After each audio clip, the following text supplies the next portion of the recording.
Good morning and welcome back to the Tobago Updates Morning Show. As you can tell by the colorful feathers behind me, we are gearing up for October Carnival. Standing next to me is Anya Elias, famous designer here in Tobago. Hi Anya, how are you? Hi, stressed. Highly stressed, but good. Okay, Excited. and how has preparations been going for October Carnival? Stressful, if you want to be very, very honest, stressful. However, the saving grace so far has been my students and my producers. I don't know if you all are aware, but we opened a school where we teach interested people the art of making carnival costume.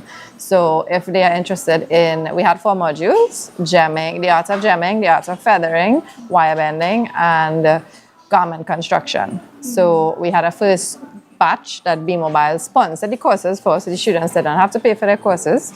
And we have a full batch of students on, and they have been working every day. They're really only supposed to have classes Thursday and Friday, but they'll be here every day, every night, right through. We celebrate birthdays, we do all kind of things. But it's been going great. We're down to the wire right now. And if I tell you, it is stressful because we sold out 2 weeks ago and they begged us for another costume. So I had to design a costume overnight and launch a new costume. And that is now 75% sold out also. So yeah, right now we just had us work finishing pieces, doing quality checks, shaking it up, making sure everything good to go. And then we'll be ready. We are the largest crew on the road for Tobago Carnival. We are Team Elite, right? And we are the largest crew on the road for Tobago Carnival with the biggest, baddest band, Fog Angels, of course. So the World Biennial times Fog Angels times Team Elite. And we are the baddest and biggest on the road. So we literally have to let all the other sections distribute up till tomorrow. And then Friday, we are taking over Magdalena.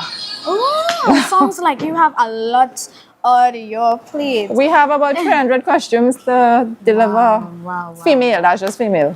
Ooh, So that is we a lot. So the anticipation for October Carnival is definitely there. I would say between last year and this year, we grew about 500%, masquerade and number-wise, about 500%. Because the amount of backpacks, featherwork that we had last year, let's say it was 12, we now have 60. So it's a huge difference. So the interest in Tobago Carnival, we definitely accomplished what we wanted to accomplish in year 1 and year 2, marketing-wise. And we got the brand, the Tobago Carnival brand, that beautiful logo that they created. We definitely got the brand, and we definitely made a space in the carnival industry, on the carnival calendar for the world. We definitely have a significant space there now as the last stop on everybody's carnival calendar, which was my goal in the first place. And then my next goal was sustainability, because we have tried carnival before and it hasn't been sustainable. This actually is the one that last 3 years in a row. So to me, that's a success. This year is for glory. It's always said the 3rd year is for the glory. So time to celebrate. All right. And, tell me something. So within the past 3 years, how have you grown within those 3 years as, a designer? As a designer, I don't only do Tobago. I design for every carnival around the world. So I do, actually, when we finish Tobago, we jump into Dubai production and St. Kitts production, and then we have St. Thomas production to do.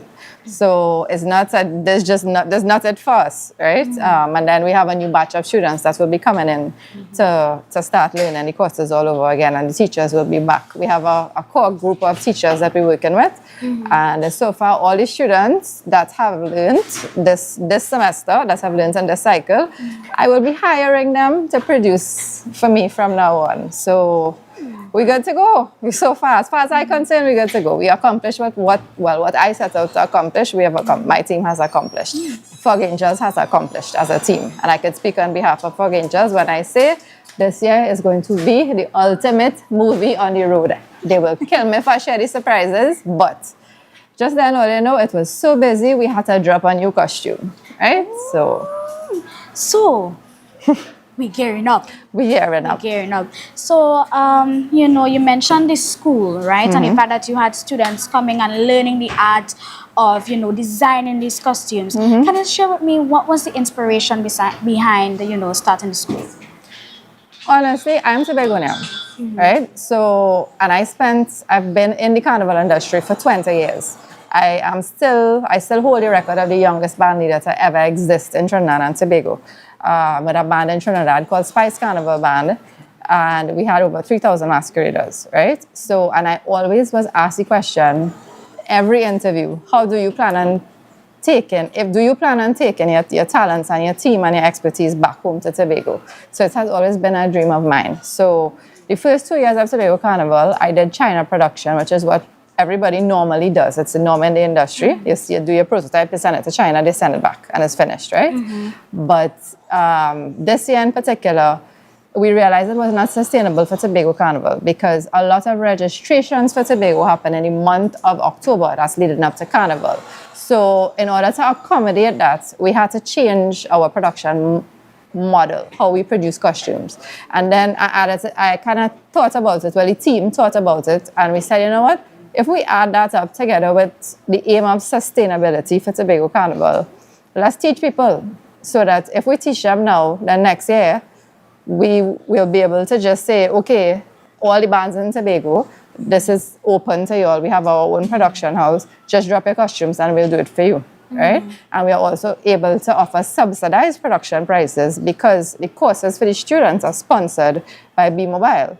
So we able to eliminate some of the labor costs there, right? Because we teach them while we produce. So that's the fun part of it. That was our winning moment when we had that idea. We said, you know what, okay, this could work because this would ensure sustainability and profitability because we can't just keep losing money in our black hole. And that's what happened for the first 2 years of Tobago Carnival. We lost a lot of money. And we honestly, really and truly, we were thinking about not coming back again this year. My brand, at least, was thinking that it wasn't making any sense. And then we had one meeting and we said, okay, guys, we're giving it a go, one last chance. Everybody come up with ideas. And then is when we came up with the Teach While We Produce initiative. And I contacted B Mobile about it. He did not even need a proposal. Thank you to Mr. Keno Cox. He actually just landed in the country and he landed on the island. He will be coming here very soon to see his students. So thank you to him, because without him, none of this would have been possible. And I am so lucky. I counted my blessings because I could have some students who don't have no talent. All of them have talent. So yes. I don't have to worry. We didn't have to teach anybody from scratch. Everybody just fell in. Everybody had different strong points. And, I could pinpoint each one of them and tell you what their strong point is and what I will be hiring them to do in the future. Thank God, and I am very amazed that they have all this talent in Tobago that just sitting down doing nothing. I am happy to put it to use. That for me is about, because I'm Tobagonian, I have this pride about Tobago and about seeing Tobago Carnival succeed and seeing it be sustainable and showing off to the rest of the world. Yes. I have that Tobago pride. Yes, so you mentioned that you want to see, Tobago Carnival succeeding. If you had the power, how would you make Tobago Carnival greater?